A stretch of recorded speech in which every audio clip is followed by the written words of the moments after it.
కొరటాల శివ చాలా గ్యాప్ తర్వాత ఆడియన్స్ ముందుకు వస్తున్నారు. ఒకప్పుడు కొరటాల శివ సినిమా ఆడియన్స్ లో ఎలాంటి అనుమానాలు ఉండేవి కాదు. మిర్చి, శ్రీమంతుడు, జనతా గ్యారేజ్, భరత్ అనే నేను అంటూ ఇలా అన్ని సినిమాలతో బాక్స్ ఆఫీస్ వద్ద విజయాన్ని సాధించారు. కానీ కొరటాల కెరియర్ కు ఆచార్య ఓ మచ్చలా మారిపోయింది. ఇక ఆచార్య ఫ్లాప్ నుంచి బయటపడేందుకు కొరటాల శివ దేవరాతో రాబోతున్నారు. సెప్టెంబర్ 27న ఈ చిత్రం థియేటర్లలోకి రాబోతుంది. కొరటాల శివ మీడియాతో కంటిన్యూగా ముచ్చట్లు పెడుతూ ఉన్నారు. ఈ క్రమంలో కొరటాల శివ ఎన్నో విషయాల మీద స్పందించారు.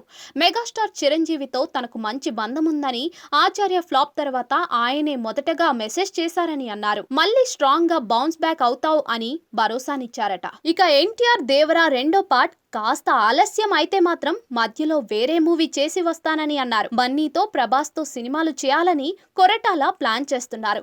ఇక కొరటాల జనరల్ ఆడియన్స్ జడ్జ్మెంట్ గురించి మాట్లాడారు. ఆడియన్స్ శంకరాభరణం సినిమాను హిట్ చేశారు.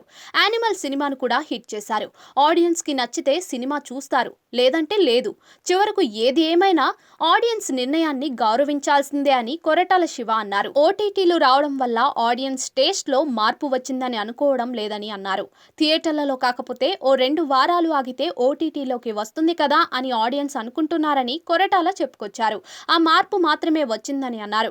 ఇక దేవరా సినిమాను ఇంతవరకు బయట వ్యక్తికి చూపించలేదని, ఫ్యామిలీ మెంబర్లు మాత్రమే చూశామని అన్నారు. తాను, ఎన్టీఆర్ సినిమా టీం మాత్రమే దేవరాను చూశామని చెప్పారు.